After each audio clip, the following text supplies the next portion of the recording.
नमस्कारम भारतम। समाज में तरह तरह के भ्रमों को जन्म देना, लोगों को गुमराह करना एक हमेशा ही दुष्ट लोगों की एक प्रवृत्ति होती है, उनका स्वभाव होता है। तो हमारा जो समाज है वो कई सारी ऐसी बातों से ग्रसित हो रहा है, लगातार किया जा रहा है। तो उसमें से एक जो बात है जिससे हम हिंदुओं को कई सारी मुसीबतों का सामना लगातार करना पड़ रहा है और उस भ्रम के कारण हमारे अपने अस्तित्व पर भी खतरा है, जो है सच्चा मुसलमान और झूठा मुसलमान। इसी को दूसरे अर्थों में सच्चा इस्लाम और झूठा इस्लाम। ये जो कैटेगरी है सच्चे और झूठे की, ये कोई इस्लामिक कैटेगरी नहीं है, ये धिम्मियों के द्वारा स्थापित कैटेगरी है। धिम्मी का मतलब होता है एक ऐसा व्यक्ति जो इस्लाम की चापलूसी करता है, जी हजूरी करता है, एक ऐसा काफिर जो स्वयं मुस्लिम तो नहीं है लेकिन वो हर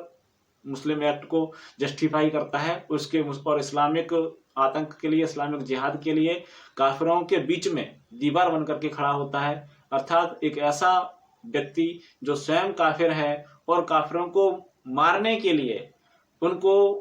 साइड करता है, जिहादियों को बचाता है, उनका फेवर करता है। तो वर्तमान में मैं आपको स्पष्ट रूप से चिन्हित करके बताऊं, इसमें मुझे कोई संशय भय नहीं है। हमारे जो दामोदर दास जी हैं, जो भारत के प्रधानमंत्री हैं, एक आदर्श धर्मी के रूप में अपने आप को स्थापित कर रहे हैं और ये परंपरा सिर्फ इनकी ही विकसित की हुई नहीं है, ये संघ की विकसित की हुई नहीं है। ये परंपरा पिछले 100 साल से मोहनदास से प्रारंभ है और कंटिन्यू जैसे अलग अलग संगठनों का, पहले कांग्रेस से स्थापित करती रही है, वो लगातार इस पर काम कर रही है। और संघ जिसे राष्ट्रवादी या हिंदूवादी कहा जाता है, ये धिम्मी ट्यूट के एक आदर्श के रूप में अपने आप को कांग्रेस और मोहनदास से भी बढ़कर के अपने आप को स्थापित करने के प्रयासों में लगे हुए हैं और ये समाज को इतना भ्रमित कर रहे हैं जितना कांग्रेस ने भी कभी भ्रमित नहीं किया या वो नहीं कर सके, क्योंकि प्रयास तो सभी ने लगातार किए हैं, उनमें कोई कमी नहीं छोड़ी है।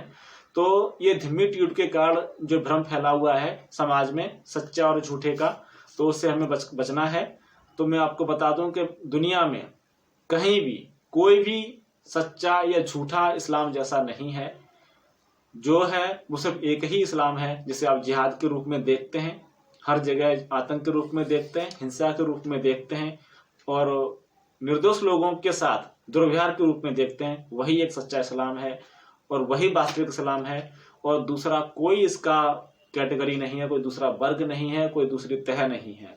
यदि कोई भी व्यक्ति इससे हट करके आपको कुछ भी कहता है, इसका मतलब है कि वो आपको भ्रमित कर रहा है, आपको गुमराह कर रहा है, आपको मरने के लिए तैयार कर रहा है ताकि आप आंखें बंद रखें और जो जिहादी है वो आपको मार के चला जाए। आप देख सकते हैं वर्तमान में एक मौलाना बहीउद्दीन खान जिसकी अभी अभी डेथ हुई है, उसे हमारे जो हिंदूवादी कहा जाता है संगठन संघ और भाजपा, इन्होंने ही इसका जो हिस्ट्री जब आप देखेंगे, इस वीडियो में आपको नहीं बता सकता, तो एक लंबा कहानी है, लंबा इतिहास है उसका। मौलाना बहीउद्दीन जो है उसे उन्होंने सच्चे इस्लामिस्ट के रूप में स्थापित किया है और उसे पद्म विभूषण से नवाजा है। और अभी जब मरा तो संघ के बड़े बड़े लीडरों से लेकर के बीजेपी के बड़े लीडरों से लेकर के सभी उस पर आंसू बहा रहे थे कि एक सच्चा मुसलमान हमने खो दिया, समाज में एक भाईचारे की स्थापना करने वाला मुसलमान हमने खो दिया। तो जो मौलाना बहीउद्दीन है, तो उसके बारे में आप जानना चाहें तो उसके जो राइटिंग्स हैं आप उन्हें पढ़ करके देख सकते हैं। उसमें एक सबसे फेमस जो राइटिंग है तबलीगी मूवमेंट, उस किताब, छोटी सी किताब है, आपको ऑनलाइन उसे मिल जाएगी, आप कहीं से भी डाउनलोड करके देख सकते हैं, पढ़ सकते हैं। तो मौलाना बहीउद्दीन जो है, जैसे संघी और बीजेपी के उसे एक सच्चे इस्लाम के रूप में इस्लामिस्ट के रूप में प्रस्तुत करते हैं, तो उसका चरित्र जो था वो क्या चाहता था, मैं आपको एक सेंटेंस में जो बताऊं, वो भारत को पूरी तरह से, जो मुस्लिम है भारत के, उन्हें उनके अंदर से सारा जो हिंदू नेस है, जो उनके जैसे कि ऐसा उसने तबलीगी मूवमेंट जो किताब है उसमें उम्मा नेस में उसने ये लिखा है कि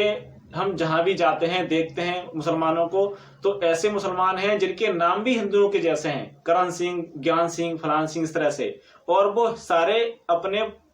त्योहारों को, जो उनके पहले के जो त्योहार हैं, हिंदू त्योहार हैं, उनको मनाते हैं, सभी उसी तरह शादियां करते हैं, उसी तरह से सारे रीति रिवाज उनके हैं और वो एक कलमा तक, सहारा तक वो नहीं जानते। और ये सब देख करके हमें बहुत दुख होता है।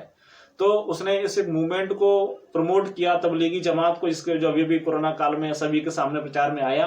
तो वो चाहता था कि जो मुस्लिम बने हैं उनमें से जो हिंदू नेस है, ये जो हिंदूपन है, वो पूरी तरह से खत्म हो जाए। और उसके लिए उसने पूरे भारत में ही नहीं पूरे विश्व में मूवमेंट चलाया कि जो मुस्लिम हैं उन्हें शुद्ध मुसलमान बनाया जाए, अर्थात उनका जो स्थानीयपन है उसे खत्म किया जाए, पर उन्हें एक स्पष्ट रूप में जो जिहादी हैं, जिहादी के रूप में उन्हें तैयार किया जाए। तो ऐसे जिहादी को हमारे संघी लीडर्स और ये भाजपा के लीडर्स धिम्मी साले, ये उन्हें एक सच्चे इस्लाम के रूप में स्थापित करके हिंदुओं को गुमराह कर रहे हैं। हमें इन चीज़ों से बचना है और स्वयं इन चीज़ों को समझने की कोशिश करें, क्योंकि आज सूचना के जो संसाधन है उनके कारण ऐसे कोई भी चीज़ ऐसी नहीं है जो आपके लिए सुलभ ना हो। आप उन्हें सभी चीज़ों को देख सकते हैं, समझ सकते हैं। और मैं आपसे बार बार ये अनुरोध करता हूँ कि हमारी जो वर्तमान लीडरशिप है, चाहे वो राजनीतिक नेता हो या फिर धार्मिक नेता हो, उन पर किसी भी तरह से आंख बंद करके विश्वास करने की कोई व्यवस्था नहीं है, क्योंकि वो सारे के सारे धिम्मी हैं और उनमें स्वार्थ, सत्ता लोलुपता की जो सीमा है वो अपनी सारी मर्यादाओं को लांघ रही है। आज के लिए बस इतना ही। नमस्कार।